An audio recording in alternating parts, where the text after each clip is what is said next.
Alfonso Cajero, A Journey into Finance History, Chapter 60, Brexit Referendum 2016. The United Kingdom voted to leave the European Union, affecting global markets.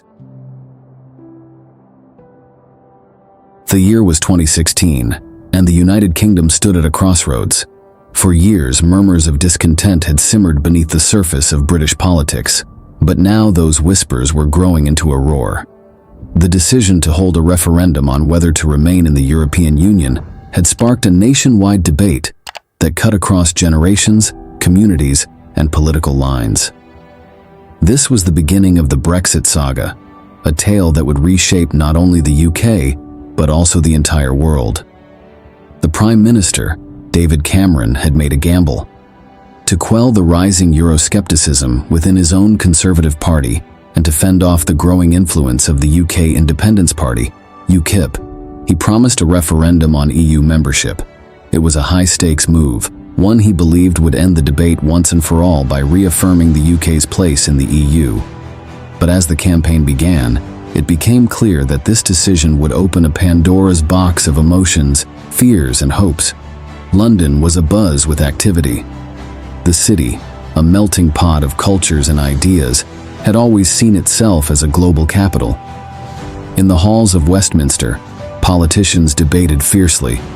In the pubs, on the streets, and in homes across the nation, people discussed what leaving or remaining in the EU would mean for their future. The Leave campaign, spearheaded by figures like Boris Johnson and Nigel Farage, argued that leaving the EU would allow Britain to take back control of its borders, laws, and money.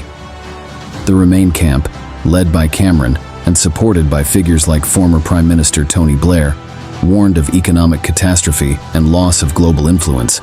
Amidst this whirlwind, ordinary citizens found themselves thrust into the heart of a monumental decision.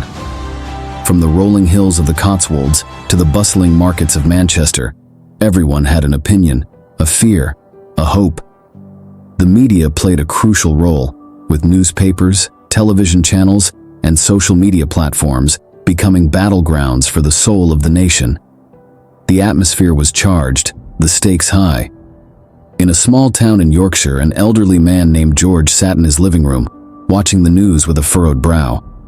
A retired factory worker, George had seen his community change drastically over the decades. Factories had closed, jobs had disappeared, and the town he loved had lost much of its vibrancy. He felt a deep nostalgia for the past, a time when he believed Britain was stronger, more united. The Leave campaign's message resonated with him. He believed that leaving the EU might bring back the prosperity he remembered. Across the country, in a vibrant London neighborhood, a young woman named Amina was also glued to the news. Amina was a second-generation immigrant, her parents having come to the UK from Somalia in the 1990s. She had grown up in a diverse community, gone to university, and now worked in a tech startup. For Amina, the EU symbolized opportunity, progress, and a connection to a larger world. The idea of Brexit filled her with dread, a fear of isolation and regression.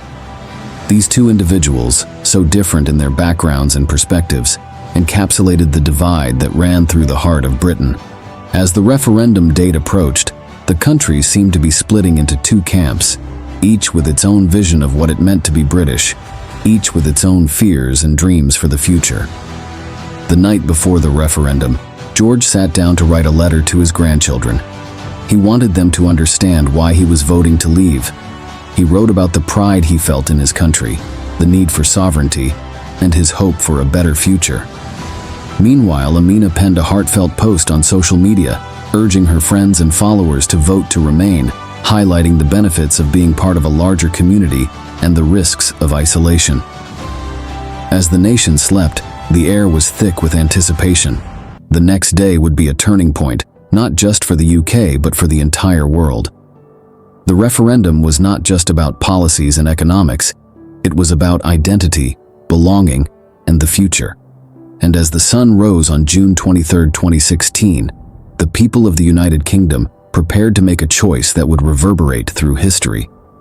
June 23, 2016, dawned with a sense of gravity that everyone could feel. From the bustling streets of London to the serene countryside, a quiet tension pervaded the air. The nation was about to decide its future, and the weight of that decision rested on the shoulders of every voter. Polling stations opened early, and from the moment they did, a steady stream of people began to file in. Young and old, rich and poor, urban and rural, all were united by the responsibility of casting their vote. The media had dubbed it Decision Day, and for good reason. The outcome would not only determine the UK's relationship with the European Union, but also reflect deeper sentiments about identity, sovereignty, and globalization. In the heart of London, the iconic Big Ben stood tall against the morning sky, a symbol of stability and history. Below it, at a polling station in Westminster, politicians and ordinary citizens alike came to make their voices heard. Among them was Claire, a university student studying political science. She had spent the past months volunteering for the Remain campaign, driven by her belief in international cooperation and the benefits of EU membership.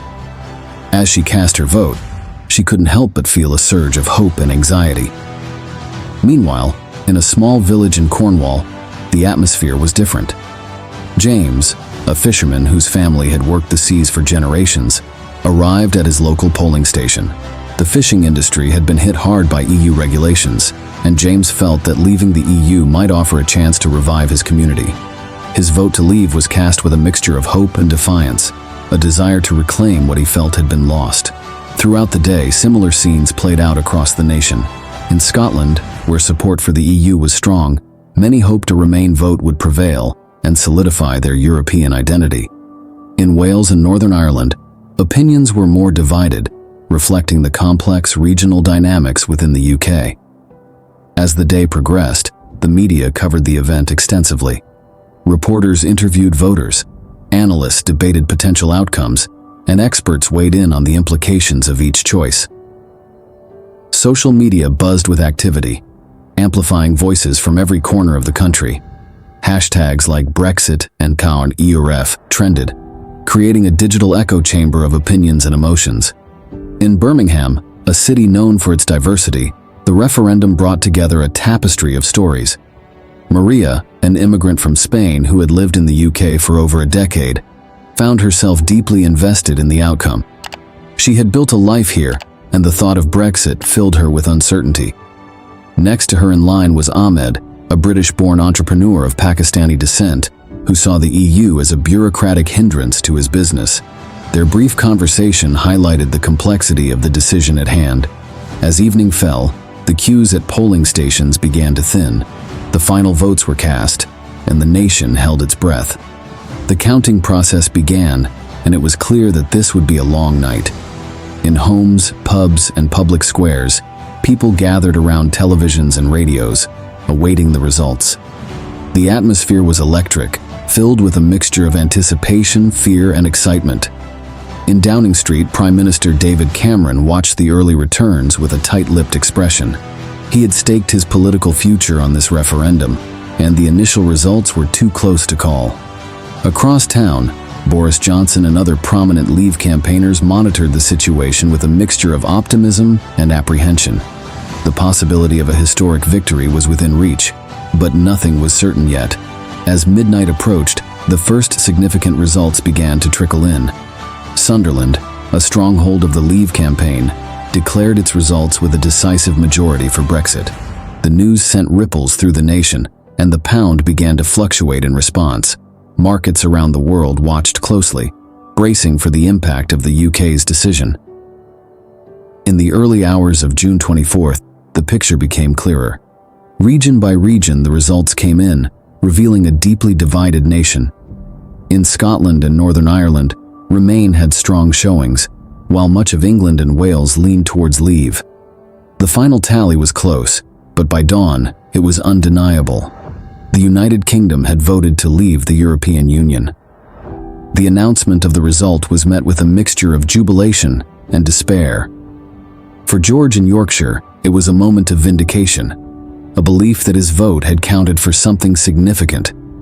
For Amina in London, it was a moment of profound sadness, a fear of what the future might hold. The nation was split, and the path ahead was uncertain. As the sun rose on June 24th, the UK awoke to a new reality. The decision had been made, but the journey was just beginning. The Brexit referendum was over, but its aftermath would shape the country for years to come. The morning of June 24, 2016, arrived with a mixture of clarity and confusion. The news that the UK had voted to leave the European Union spread like wildfire, dominating headlines across the globe. Markets reacted swiftly and dramatically. The pound plummeted to its lowest level in decades, and stock markets around the world experienced turbulence.